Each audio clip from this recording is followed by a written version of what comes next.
As someone who I feel pretty confidently ranks somewhere in the top couple of percent for frequency of moving your sim from one phone to another, I find that no matter which phone I go to, there's always something about another phone in the house that I might look at and think, man, I kind of miss that. I kind of want to go back to that phone for that thing. In this video, we're talking specifically about the Galaxy Z Fold 6, and we are talking about things that just separate the Z Fold 6 from other foldables to me. Another way to look at this is, what are the things that draw me back to the Z Fold 6? So this first one is a feature that is going to come to other devices, and I hope it comes to them really, really quickly, because when I don't have it, I really, really miss it. It's Circle to Search. I know a lot of you probably could not care less about Circle to Search. You don't use it very often, but I use it all the time when it is there. And the primary way that I end up using it might seem simple, and yes, there are workarounds, other ways to do this, but none of them are quite this simple, is to just quickly copy and paste text in places where maybe you can't typically copy and paste text. So this here is probably a bad example, but just imagine that, let's say this post here on Threads that I'm not able to just long press it and copy it. Again, this is a bad example. I can simply trigger Circle to Search and tap that text and immediately start highlighting it. I can obviously have a search result there, but I can also copy it, translate it. That stuff is super duper useful. Let's click on the image there, and there are some people that vaguely look like me. That's not altogether useful, but it is indeed an option for me. It's the ability to copy and paste text out of anything. I guess I should say copy text. I'm not pasting it straight away, but you know what I mean. Any text, anywhere, anytime, a long press of that bar down there, and I am able to grab it. Another one that I think is really underrated and really useful as someone who does spend a decent amount of time daily driving the OnePlus Open is the ability to do any application in a floating window. Here's Threads. Let's drag that down. My dog just sneezed, if you're wondering what that sound was. Hopefully it didn't pick it up, but no, I've talked about it, so maybe hopefully it did pick it up. You can have a floating window. And the reason that this is cool is that it works on every application. On my OnePlus Open, YouTube cannot be a floating window. On the Z Fold 6, it absolutely can be. And you know, maybe the broader point here is just the overall Samsung software polish. Yes, the Open does some things really well. Open Canvas is great, but it's inconsistent, right? Not all apps can be put into a floating window. You also can't have applications be a top-bottom split with perfect universal compatibility as well. Some apps have to be expanded, which means that they're larger and they extend off the screen. We'll just grab these two here and I'll show you what I mean. I can do a top-bottom split on any application. So one thing that pulls me back to the Z Fold 6 is that Samsung polish. Another thing that is absolutely silly and ridiculous, but I do find myself kind of missing being able to play around with it when I don't have my sim in my Z Fold 6 is sketch to image. Guys, it's just fun. It's fun doing dumb things. Why would you want to give your dog a weird, crazy mustache? I don't know, but you can, and it's fun. You can do all sorts of crazy things. Actually, you can do things that are somewhat concerning. I don't remember if I've talked about this in another video or if I just posted it online, but I'm going to show you again here because this is such a great example of sketch to image where it's really, really impressive. And like I said, that might actually be getting us close to kind of concerning. So we're going to jump into this image first because I've not actually done it with this image before.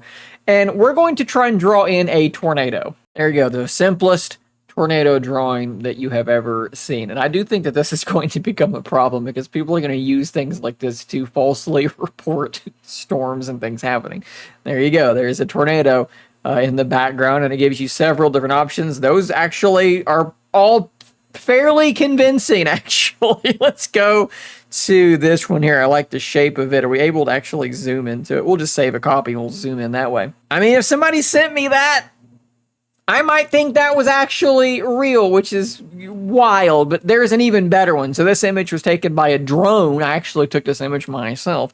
And since it was a drone image, it's already kind of like slightly lower quality. So if you use this sort of thing on something like this, you get an incredibly convincing effect. So there we have kind of a rope tornado doing its thing. There's another slightly larger one. So for some reason, it's not giving us like a wedge like I drew. It's giving us a bunch of little ropey tornadoes. But again, it's relatively impressive. And if I show you this here, here's one that I already made in the past. It's even got the debris being picked up. This is extremely impressive and a lot of fun. Another one that really does pull me away from the OnePlus Open and also to the Pixel Fold to some degree is the level of customization on your home screen that you can have on the Z Fold 6. If we jump into our settings, I believe, you have the ability to switch away from the Google default of cover screen mirroring and have two separate layouts, a layout for your inner screen and for your outer screen. You can see here, if I go back into this settings thing here, I'll turn the mirroring back on because I have a layout set up that way as well. And you can see exactly how that works. You've got one screen on the left and another screen on the right. If I close my device, those are my two pages, basically. It's really what I'm trying to say. To make this extra clear, with something like the Pixel Fold or the OnePlus Open, you have your single layout. And when you open it up, you're just going to get that same layout spread out across the entire screen. With the Z Fold, you can do that if you want to, but you can also switch to a thing where you have a particular layout for your cover display. I just have these two pages, but then when you open it up, you're going to get an entirely different layout. It's a different screen, so maybe you want to use it in different ways. Maybe you want to have different shortcuts, different widgets.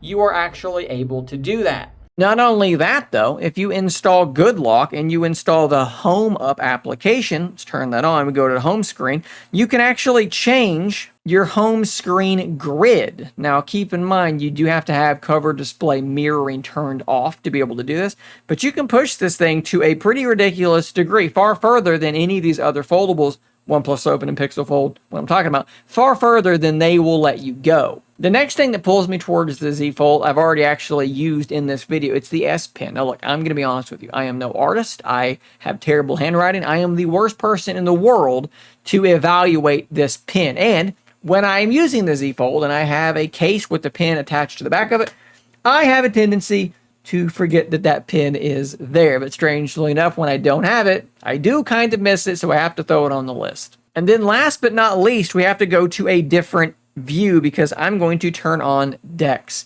Very similar to the S Pen, DeX is one of those things that I end up not really using all that much, but when I don't have it, I kind of feel like I miss it. I kind of wish that it was a thing I had access to. And I know for a lot of you, DeX is an absolute deal breaker. So 100% has to be on this list. So guys, those are quick things, 6 quick things about the Z Fold 6 that do pull me back towards it. Things that make me want to put my sim back in this device. Be sure to drop your list in the description down below. We're going to do the same type of video for the OnePlus Open probably here shortly as well because it has its own things that pull me in that direction. So hit that subscribe button before you go so you see that video. I'll see you on that next video. And until next time, stay nerdy, my friends.